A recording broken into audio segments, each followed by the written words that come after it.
महाराष्ट्रातील सर्व विद्यार्थ्यांचं CST लॉन्चपॅडच्या यूट्यूब चॅनलमध्ये पुन्हा एकदा तुमचं मनापासून स्वागत करतो. तर आजचं आपलं सेशन स्पेशल सेशन आहे. कशाचं?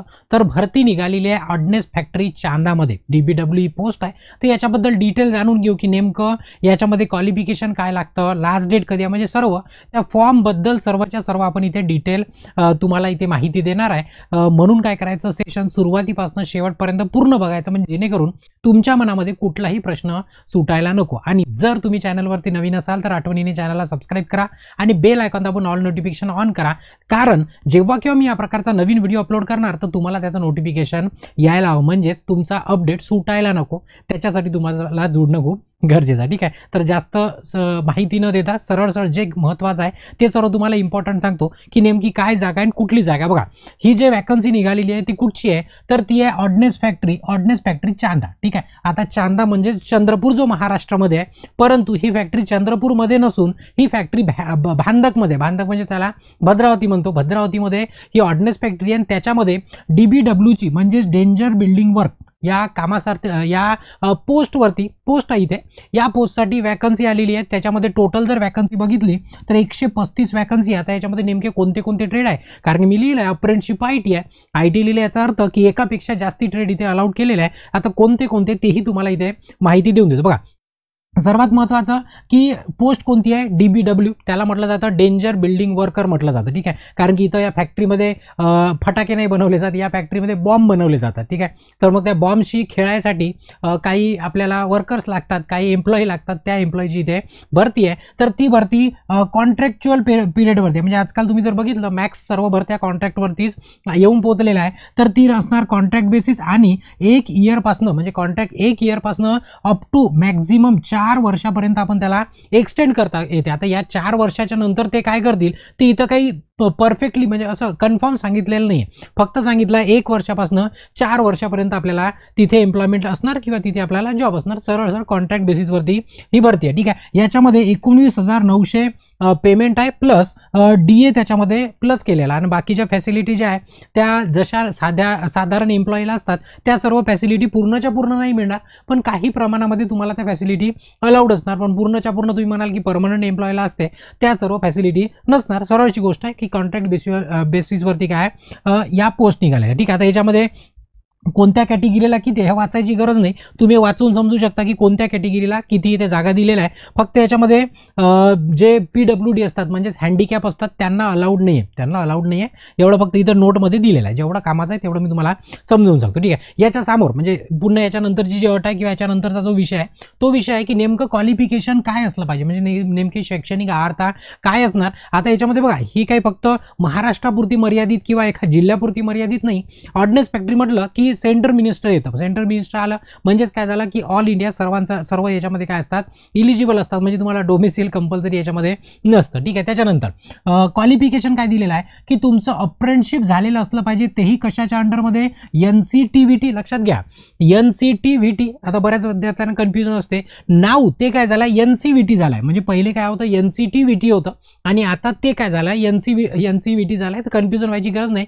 NCVTच्या अंडरमध्ये तुमचं अप्रेंटिसशिप NAC झालेला पाहिजे. कुठं? तुमच्या रिलेव्हंट ट्रेडमध्ये, म्हणजे जो तुमचा ट्रेड आहे तो. आता कोणता ट्रेड बघा, ट्रेडचे नावं दिले. सर्वात महत्त्वाचं पहिला ट्रेड आहे AOCP, म्हणजेच काय, अटेंडंट ऑपरेटर केमिकल प्लांट. हा सर्वात महत्त्वाचा याच्यामध्ये ट्रेड दिलेला आहे, तो ट्रेड. आता हे जर तुमची अप्रेंटिसशिप झाली असणार पण ती अप्रेंटिसशिप बाहेरची चालणार नाही, इथं नोटमध्ये दिलेलं आहे. काय दिलेलं आहे नोटमध्ये, की हे जे अप्रेंटिसशिप आहे ती कुठची असली पाहिजे, ती तुम्हाला ऑर्डिनन्स फॅक्टरीची असली कुठची पण चालते, पण जर तुमची ऑर्डिनन्स फॅक्टरीची असली तर तुम्हाला प्रिफरन्स दिला जाईल असं इथे सांगितलेलं आहे या अप्रेंटिससाठी स्पेशल. ठीक आहे, अदर दॅन ट्रेड कोणते कोणते आहे, ट्रेड आहे तुमच्याकडे IMCP, MMCP, LACP, PPO. पुन्हा त्या फॉर्ममध्ये तुम्ही गेले ना तुम्हाला डिटेल दिलेलं आहे. मग जनरलशी तुम्हाला माहिती आहे, फिटर आहे, मशिनिस्ट आहे, टर्नर आहे, शीट मेटल वर्कर आहे, इलेक्ट्रिशियन आहे, इलेक्ट्रॉनिक्स मेकॅनिक, बॉयलर अटेंडन्स आहे, मेकॅनिक इंडस्ट्रियल इलेक्ट्रॉनिक आणि RAC म्हणजे रेफ्रिजरेशन एअर कंडिशनर. एवढ्या ट्रेडला इथे अलाउड केलेलं, म्हणजे एवढे ट्रेडचे विद्यार्थी इथे काय करू शकतात, अप्लाय करू शकतात किंवा फॉर्म भरू शकतात. ठीक आहे, त्याच्यानंतर म्हणजे इथपर्यंत झालं महत्त्वाचं. त्याच्यानंतर एज लिमिट जी आहे याच्यावरती एज लिमिट 18 पासून 40 वर्षापर्यंत एज लिमिट दिलेली आहे, ती बऱ्यापैकी दिली आहे आणि हा अनुभव तुम्हाला बऱ्याच ठिकाणी पुन्हा कामी पडणार. समोर याच्यामध्ये जर तुम्ही SC ST असणार तर 5 वर्ष तुमचे वाढणार, त्याच्यानंतर OBC नॉन क्रिमिनल मध्ये असणार तर 3 वर्ष वाढणार आणि एक सर्व्हिसमॅन जर असणार तर सर्व्हिस तुमचा पिरियड आहे त्याच्यामध्ये पुन्हा काय होणार 3 वर्ष वाढणार. ठीक आहे, हे जनरलची गोष्ट आहे ना, कॉमनची गोष्ट बऱ्याच ठिकाणी याच पद्धतीने केलं जातं. त्याच्यानंतर अप्लिकेशन फी कशी आहे, नील आहे, म्हणजेच तुम्हाला 0 रुपयाचा DD, 0 रुपयाचा चालान, 0 रुपये इथे भरायचे आहे, तुम्हाला फीज इथे भरायची नाही, अप्लिकेशन फी भरायची नाही. त्याचं कारण असं की परीक्षा होणार नाहीये. परीक्षा होणार म्हणजे CBT म्हणा किंवा ऑब्जेक्टिव्ह म्हणा असा काही पेपर नाही, फक्त स्किल टेस्ट आहे याच्यामध्ये. ठीक आहे, समोर बघा. मग हाऊ टू अप्लाय कसं करायचं, तर कॅन्डिडेटनी काय करायचं आहे, फॉर्म डाउनलोड करायचा आहे. काय करायचं आहे, फॉर्म डाउनलोड करायचा. तर डाउनलोड कुठनं करणार, एकतर ऑफिशियल वेबसाईटवरती जा किंवा आपलं चॅनल आहे CST लॉन्चपॅडचं टेलिग्रामचं चॅनल आहे, त्या टेलिग्रामच्या चॅनलची लिंक तुम्हाला डिस्क्रिप्शनमध्ये दिलेली आहे, किंवा तुम्ही डायरेक्ट टेलिग्राममध्ये जरी सर्च केलं CST लॉन्चपॅड तिथनं पण चॅनल दिसणार, किंवा व्हॉट्सअपचं चॅनल आहे, व्हॉट्सअपच्या चॅनलमध्ये CST लॉन्चपॅडमध्ये गेले तिथे पण याची सर्व लिंक दिलेली असणार, तर त्याला जॉईन करू शकता, तिथनं तुम्ही हे डाउनलोड करू शकता. या डाउनलोडमध्ये हे सर्व माहिती दिलेली आहे, सोबतच तुम्हाला अप्लिकेशन फॉर्म दिलेला आहे, तो काय करायचा तुम्हाला प्रिंट करायचा आहे. काय करायचा, प्रिंट करायचा आहे, म्हणजे फॉर्म सुद्धा ऑफलाईन भरायचा आहे, ऑनलाईन भरायचा नाही. ठीक आहे, त्याच्यानंतर तो भरत असताना पूर्ण ब्लॉक लेटरमध्ये भरायचं आणि त्याच्यावरती लिफाफ्यामध्ये एनव्हॉल्पमध्ये टाकून तो तुम्हाला पोस्ट करायचा आहे. कसा करायचा आहे, पोस्ट करायचा आहे. कोणत्या ॲड्रेसवरती पोस्ट करायचा आहे, इथे तुम्हाला ॲड्रेस दिलेला आहे, तिथेच दिलेला आहे, तुम्ही याचा स्क्रीनशॉट घेऊ शकता किंवा जिथे तुम्ही डाउनलोड कराल ना त्याच्यामध्ये पूर्ण डिटेल तुम्हाला दिलेली आहे. ठीक आहे, द चीफ जनरल मॅनेजर जसं लिहिलं आहे तसं, म्हणजे शहाणपणा याच्यात करायची गरज नाही किंवा जास्त सायंटिस्टपणा पण करायची गरज नाही, जे दिलाय तसंच लिहायचं. ठीक आहे, general manager ordnance factory Chanda, district Chandrapur आणि महाराष्ट्र, पिनकोड दिला 442501. ठीक आहे, जरी हे भद्रावतीत असलं तरी स्पेशल ऑर्डिनन्स फॅक्टरीला वेगळा पिनकोड दिलेला आहे, म्हणजे वेगळा आहे भद्रावतीमध्येच, पण याला पिनकोड स्पेशल ऑर्डिनन्स फॅक्टरीला वेगळी स्टेट ठेवलेली आहे.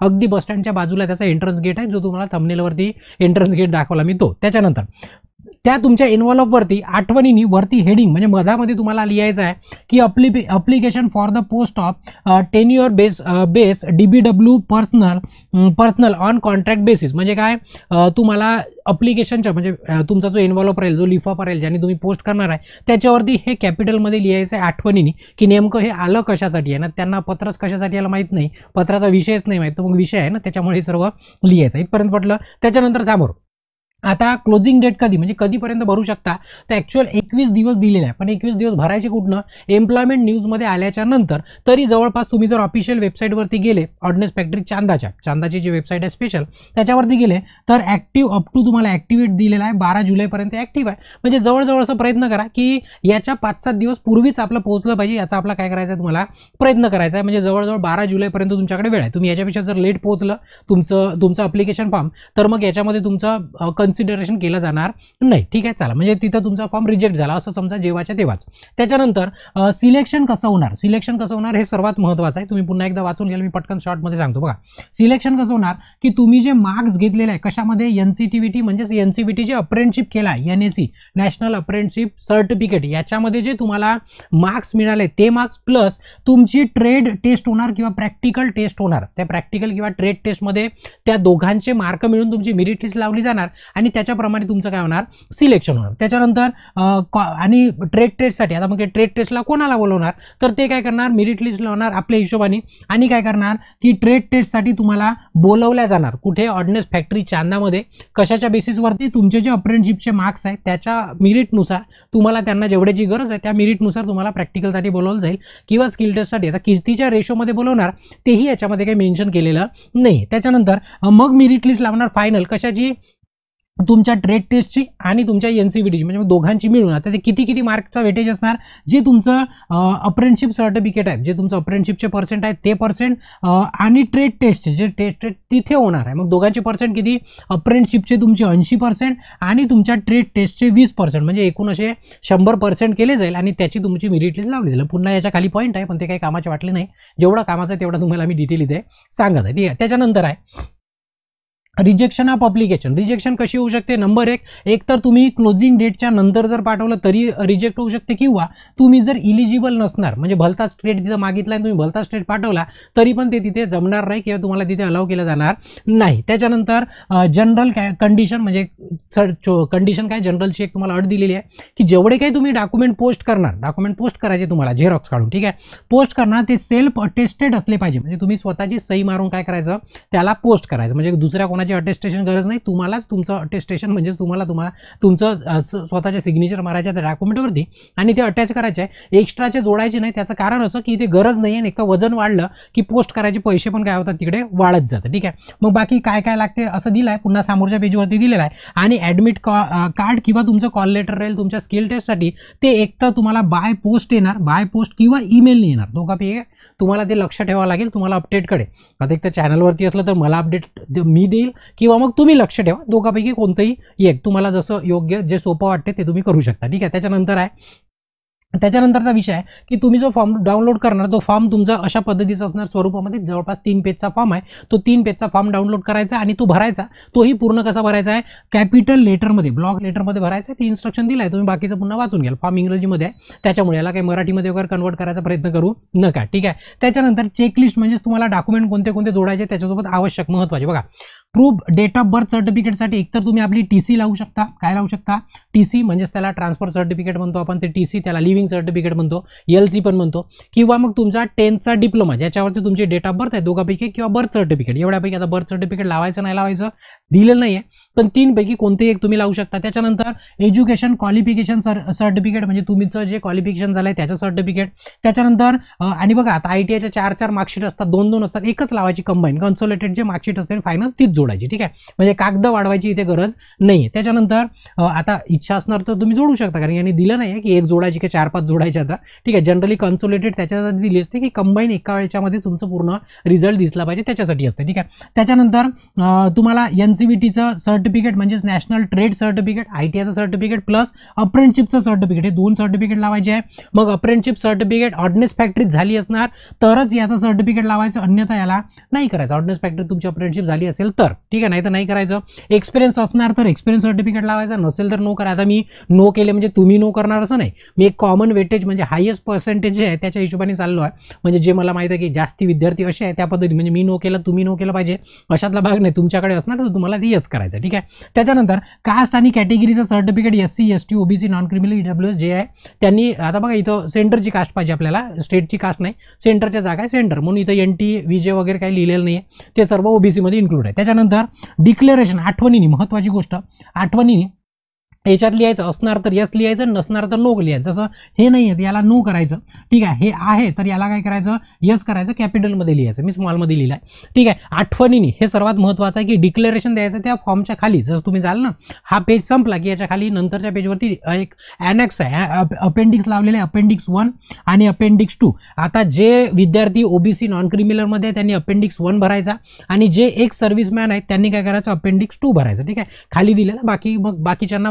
ते जोडायची गरज नाही, म्हणजे तुम्ही म्हणाल सर मी SC ST आहे तर तुम्हाला हे अपेंडिक्स 1 2 दोन्ही जोडायचे नाही आहे, OBC ला 1 आणि एक सर्व्हिसमॅनला 2 जोडायचे, ठीक आहे. त्याच्यानंतर whether all document certificate self attested आहे का, तर मग याला यस करायचं, काय करायचं यस करायचं, हे डॉक्युमेंट नाही आहे पण एक चेकलिस्ट आहे, ठीक आहे. त्याच्यानंतर 2 कॉपी काय करायच्या फोटोग्राफच्या लावायच्या, आठवणीने किती 2 कॉपी फोटोग्राफच्या जोडायच्या आहे त्याच्यासोबतच, आणि त्याला काय करायचं आहे 1 पेस्ट अप्लिकेशन फॉर्मवरती and whether 1 extra photograph name आणि date of birth should be written on the back side of the photograph. मग काय करायचं एक त्या फॉर्मवरती चिपकावायचा आणि एक फोटोग्राफ काय करायचं त्याच्या मागे तुमचं नाव डेट ऑफ बर्थ लिहायचं, नाव आणि डेट ऑफ बर्थ लिहायचं आणि तो त्या एनव्हॉल्पमध्ये टाकून द्यायचा एक्स्ट्राचा फोटो, म्हणजे असे एकूण तुमचे 2 फोटोग्राफ लागतील. किती लागतील 2 फोटोग्राफ. तर हे सर्व केलं आहे का तर याला पण काय करायचं यस करायचं, मी राईट केला तुम्ही यस आठवणीने लिहायचं, कारण की ऑफलाईन फॉर्म आहे ऑनलाईन फॉर्म नाही आहे, ठीक आहे. तर बघा हे अपेंडिक्स 1 कोणासाठी आहे, जे विद्यार्थी OBC नॉन क्रिमिनलमध्ये आहे. अपेंडिक्स D कोणासाठी आहे, जे एक सर्व्हिसमॅन आहे, जे एक सर्व्हिसमॅन आहे त्यांच्यासाठी. तर OBC वाले विद्यार्थी बरेचसे असतील त्यांच्यासाठी अपेंडिक्स भरायचा, ठीक आहे. तर अशी हे वॅकन्सी आहे कशाची, आयुध निर्माणी चांदा तिची वॅकन्सी आहे DBW या पोस्ट करता जवळपास 135 काय याच्या टोटल पोस्ट आहे. तर ही याची अशी माहिती होती. तर ऑफलाईन तुम्ही याला पोस्ट करायचं आहे, जेवढ्या लवकर शक्य आहे तेवढ्या लवकर पोस्ट करा. मग स्किल टेस्टसाठी तुम्हाला कॉल येणार किंवा कॉल येणार म्हणजे कॉल लेटर येणार बाय पोस्ट किंवा तुम्हाला ईमेल येणार. ठीक आहे, ही माहिती होती तुमच्या ऑर्डिनन्स फॅक्टरीच्या नवीन वॅकन्सीची, ज्याच्यामध्ये परीक्षा फक्त स्किल टेस्ट आहे, बाकी कोणती परीक्षा याच्यामध्ये नाही आहे. ठीक आहे, तर इथे या सेशनला थांबवतो आणि अशाच अपडेट करता चॅनलशी काय करायचं, आठवणीने जोडून राहायचं. आणि जर हा अपडेट आवडला असेल तर आठवणीने काय करा, सेशनला लाईक पण करून द्या. इथे या सेशनला थांबवतो, बाकी याच्यानंतर सेशनला आपण काय करू, कंटिन्यू करतो. मग तोपर्यंत इथे ब्रेक घेतो. धन्यवाद.